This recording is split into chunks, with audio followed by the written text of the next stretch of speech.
Okay, routing information protocol na yung pag-uusapan natin ngayon, no? Yung RIP na sinasabi. Okay? So ngayon, atras muna tayo ng konti doon sa mga lesson na pinag-usapan natin before. No? At paano tayo napunta dito sa dynamic routing protocol. Kasi nung una, yung pinakaunang discussion kasi natin, di ba? Ganito lang yung simple topology natin, R1, and then may R2 dito. Di ba? Yung ganyan yan eh, di ba? And then may network, sabihin natin X dito, and then may network Y dito. Okay, sabi natin doon sa pinakaunang lesson natin, by default, di ba? By default, ang mararating lang ng mga routers natin o ang kayang puntahan lang ng mga routers natin is yung mga network na directly connected sa kanya. So, probable, halimbawa ito network A. No? So, si R1 ang kaya niya lang puntahan yung network na directly connected sa kanya. So, ano yun? Sino yun? Si network Y and then si network A. Si R2, ganun din. Network A and network X. Ngayon, may problema tayo. Kasi nga sa network, di ba, sabi natin dapat kailangan interconnected yung mga devices natin. Di ba? So, anong gagawin natin para itong si R1, no, kung yung mga PC dito sa network Y gusto makapunta sa network X, kailangan nating yung routing table ni R1, di ba? Sa routing table ni R1 dapat nandun si X. Kasi ang sabi natin, di ba, lahat ng mga networks na naka-define doon sa routing table ng mga routers natin, yun lang ang kaya nilang puntahan. And by default, lahat ng directly connected networks nakapasok yan doon sa routing table ng ating mga local routers. Ang problema, ang hindi nakakapasok doon, yung mga remote networks. Diba? Yung mga remote networks, by default, wala yan doon sa routing table ng mga local routers natin. Diba? So kaya, nagko-configure tayo ng routing. Diba? Yun yung process na ini-inform natin si R1 or ini-inform natin si R2 kung ano yung mga remote networks sa kanila. Diba? At kung paano puntahan yun. Diba? Yun yung ginagawa natin eh. So ngayon, ang problema kasi, pag nagko-configure tayo ng routing, isa sa mga natutunan natin doon is yung static routing. Diba? Static routing. Meaning, manually, tayo ang nag-i-input, tayo ang naglalagay doon sa routing table ng mga routers natin about doon sa mga remote networks. Kaya nga, di ba, may mga command tayo doon, hyperroute, something so and so. Kasi itinuturo natin sa mga routers natin kung paano puntahan yung mga remote networks na yun eh, no? Ngayon, ang problema kasi, pag static or manual, masyadong matrabaho. What if na lang, ang gusto natin gawin is mag-configure na lang tayo dito ng isang set of rules, no? Kay R1 and kay R2, so that kapag na-i-configure natin yung rules na yun, mismong si R1 and mismong si R2 na ang maglalagay ng mga routing. Actually sila na maglalagay ng mga remote networks na matututunan nila doon sa kanilang routing table. Yun yung maganda. Kaya nga napunta tayo doon sa routing protocols. Okay? Yung routing protocols kasi sinasabi niyan is yan yung mga set of rules na ginagamit ng ating mga routers kung papaano, no, dynamically madidetermine kung saan ba yung best path papunta doon sa isang remote networks at kung paano nila ipo-forward yung mga packets. Yun yung routing protocol ang ginagamit natin. So parang si R1 nag-iisip siya. Halimbawa, mayroon pa dito isang rota, di ba? R3, di ba? Na directly tapos mayroon pang isang rota dito na R4 na connected kay X, no? Parang si R1 mag-iisip, saan ko ba ipapadala yung data packets ko? Dito ba kay R2 or dito ba kay R3? Ngayon ang tanong doon, ano ba yung mga consideration na kailangan na i-consider ni R1 para si route papunta kay R2 ang gamitin niya at ilagay niya sa kanyang routing table rather na yung route mula kay R1 papuntang kay R3, no? Para marating niya tong X na to, ilalagay niya sa kanyang routing table, no? So, yung proseso na yun, yung gagawin na ni R1 is naka-define yun doon sa mga protocols na gagamitin nila. At isa nga doon sa pag-uusapan natin ngayon is itong RIP routing protocols, yung routing information protocols. Okay, so medyo malinaw na ha. I hope na malinaw na yan. Ngayon, pag-usapan na natin si RIP. Try ko lang yan. Ano ba itong RIP na to? Ano ba yung RIP na yan? Actually, si RIP ay isang uri ng routing protocol na belong dun sa distance vector routing protocol type, no? Wherein nag-exchange sila ng mga routing information dun sa network para ma-determine or mahanap nila yung path na pinaka-efficient, no? Yung path na pinaka-efficient para doon nila ipadala yung data packets, no? Yung pinaka-efficient na path. So, yun yung yung pinaka natin kay RIP. Isa siyang routing protocol na ginagamit ng mga routers natin para matulungan yung mga routers natin na hanapin yung pinaka-optimal path papunta doon sa remote networks. So, isulat ko lang ulit yung topology na lagi kong dinodrawing, no? Yung lagi kong topology na dinodrawing. Tapos nandito yung X, di ba? Itong router na to connected din sa kay X. Ngayon si R1, sabi ko nga, nag-iisip siya. No? Nag-iisip siya. Saan ba yung pinaka best and optimal path para maipadala niya yung data packet dito sa network X. Okay? So, ano ba yung key features ni RIP routing protocol? RIP routing protocol being a distance vector, no?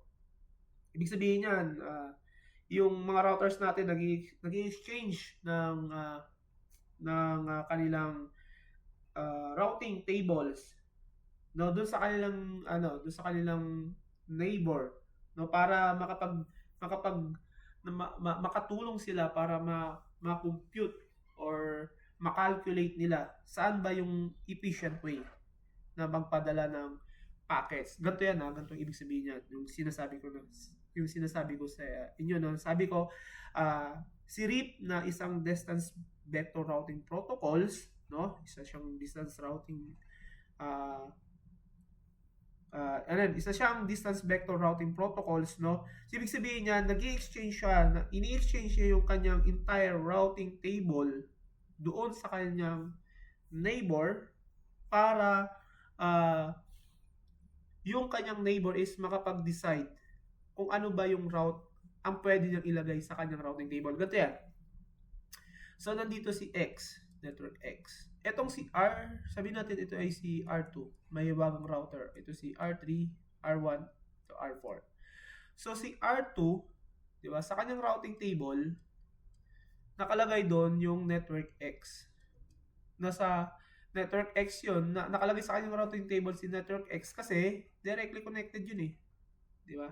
Ngayon, si R4 naman, nakalagay din sa kanyang routing table si network X kasi directly connected yun eh. Di ba? Ngayon, ito, yung sinasabing process of exchanging yung entire routing table, no? So, itong si R2, dito muna tayo kay R2, pinapadala niya yung information niya kay R1. Pinapadala niya yung information na yun na alam niya yung network X. Ngayon, si R4 naman, ang gagawin ni R4, isi-share na yung information na yun kay router 3. No? Sabi niya, alam ko si network X. Actually, nasa akin yun eh. Ngayon, si R3, sasabihin niya, network X na kay R4. Diba? Ganun yun eh. Ngayon, itong si router 3, ipapamalitan naman niya yan kay R1. Sabihin niya kay R1, R1, si network X na sa akin. Kaya itong si R1, nakaka-receive siya ng dalawang mensahe.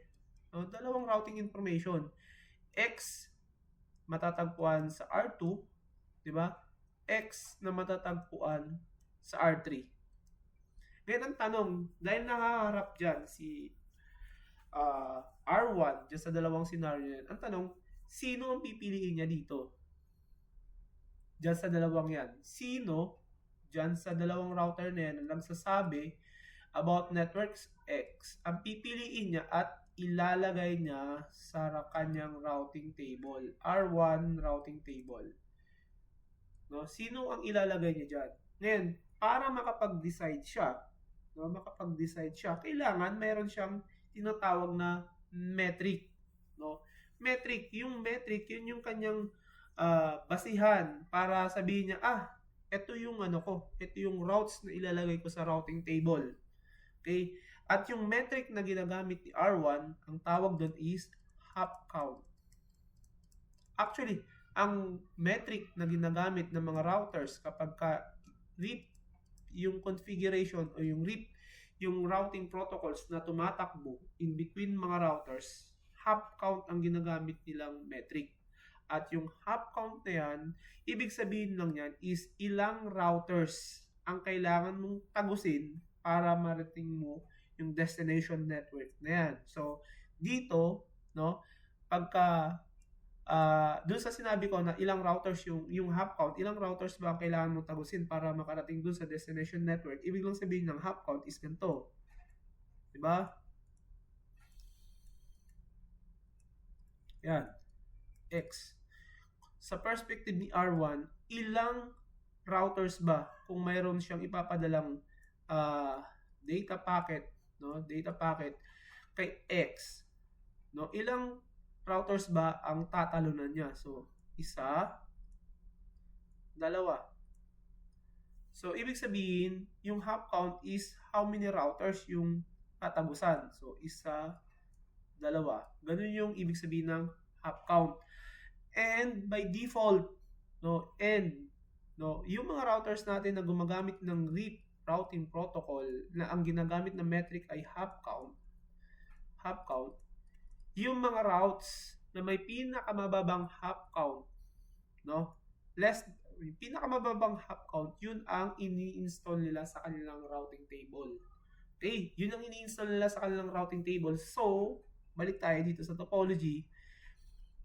Alin ang pipiliin ni R1 na routes? Of course, yung pinakamababang hop count. Kasi pag dito siya dadaan kay R3, unang hop count, pangalawang hop count, makakarating siya sa X.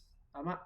Pero pag dito siya dadaan kay R1, unang hop count, makakarating na siya sa X.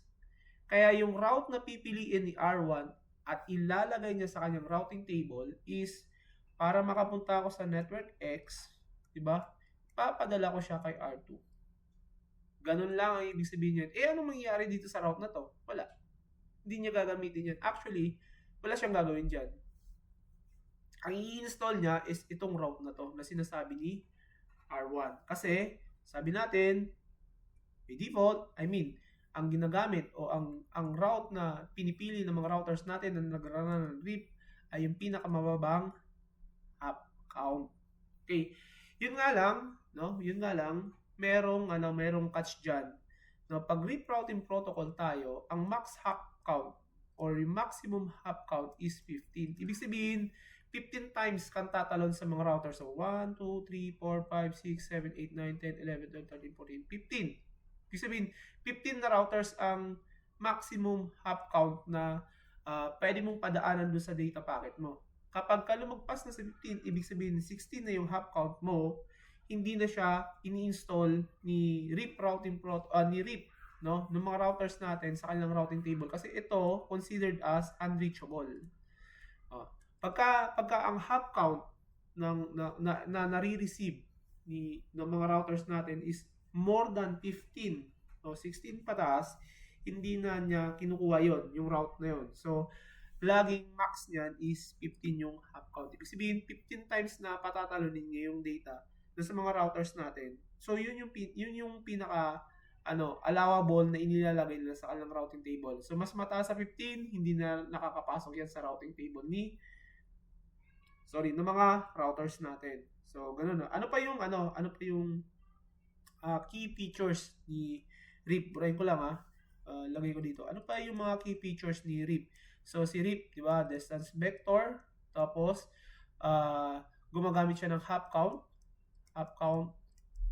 as metric, no? So, lowest hop count yung pinaka-lowest hop count, yun ang mailalagay sa routing table. No? Tandaan yan.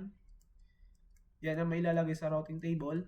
And then, ang RIP routing protocols naman, para ma-maintain, tawag na ito. Pero na-advance kasi ako pagka i-discuss. But anyway, ganito. Si RIP routing protocols is periodic yung pag-updates nila ng kanilang routes. Ibig sabihin, kapag ito si R1, halimbawa, ito yung kanyang routing table. Halimbawa, alam niyo yung network A, B, C, D, no? Etong mga networks na to na alam niya, no? Sinesend niya yung updates na yan sa kanyang katabing router, R2. Sa kanyang katabing router, every 30 seconds yung updates. Ibig sabihin, ito naman si R2, halimbawa, X, Y, Z, ito yung mga network na alam niya, if sinesend niya rin yan kay R1 every 30 seconds. Ngayon, ano ang reason? Bakit ganun? Kasi pagka once na yung mga routers natin, hindi na nakaka-receive ng update about do sa isang route, tinatanggal nila yon. Halimbawa, ito si R2.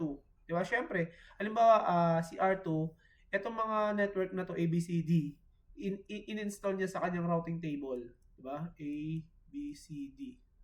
Network ABCD na nanggaling kay R1.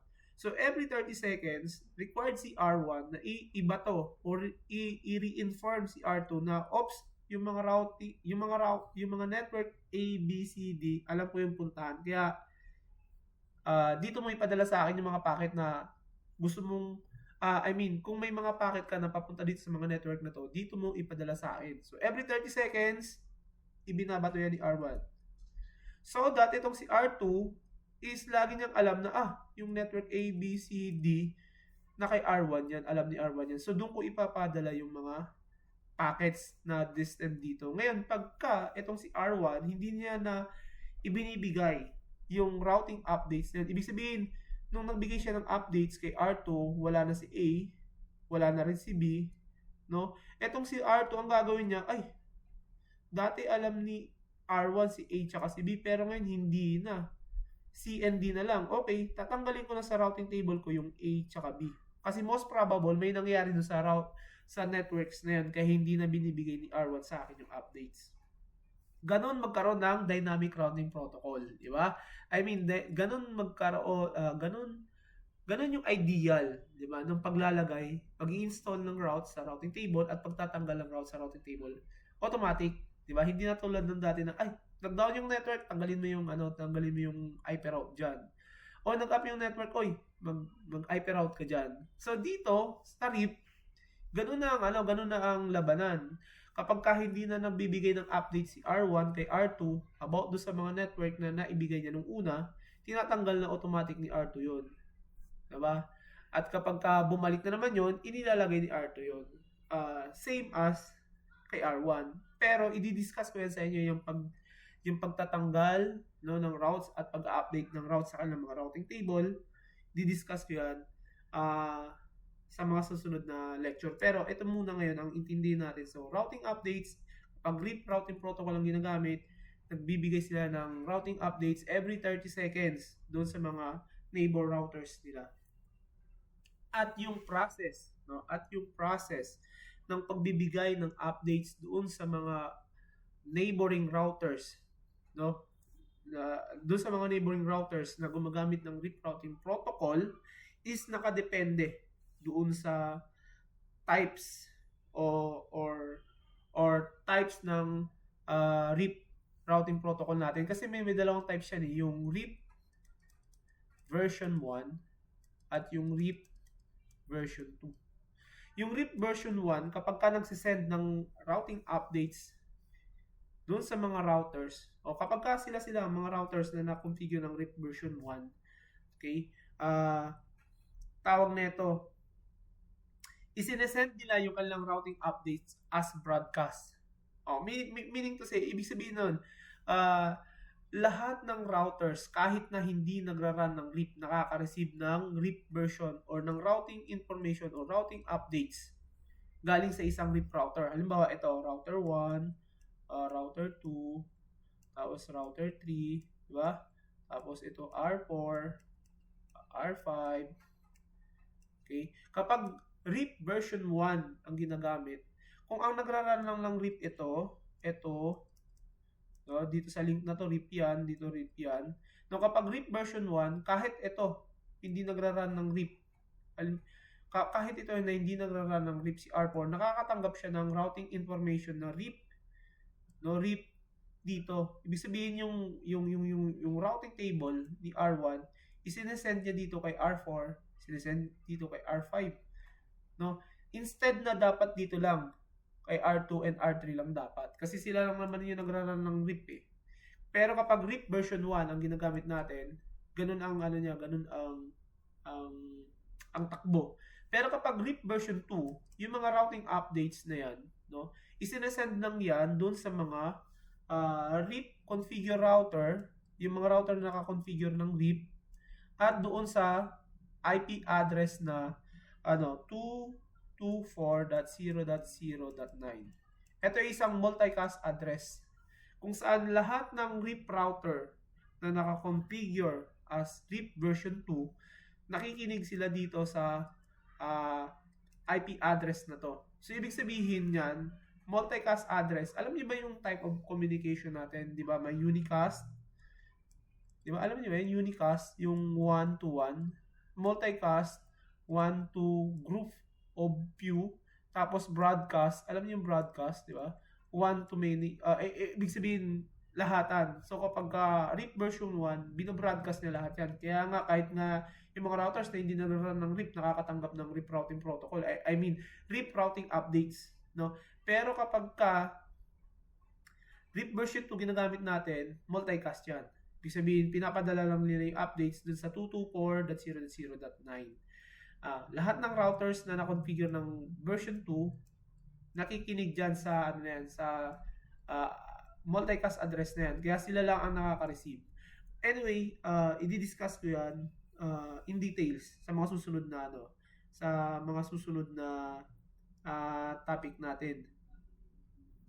Okay, so si RIP routing protocols din, tandaan natin, I think na discuss ko na to, si RIP routing protocol is may administrative distance na 120. Alam niyo ba yun yung administrative distance?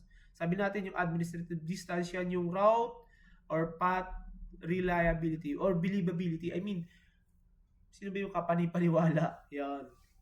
So by default yung mga routing protocols natin may mga administrative distance. Pero i-discuss ko rin yan in details, no? So meron pang isang type ng RIP pala bago ko makalimutan, yung RIP in NG. RIP NG, yung parang ganito yun, RIP NG or yung next generation.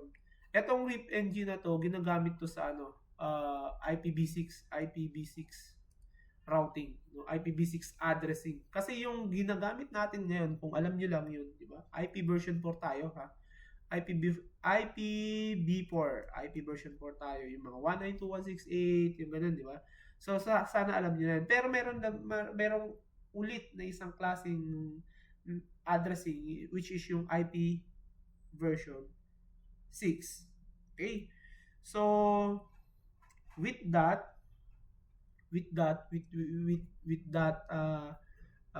tawag na ito discussion, I hope na naibigay ko sa inyo yung pinaka basic na information about RIP routing protocol.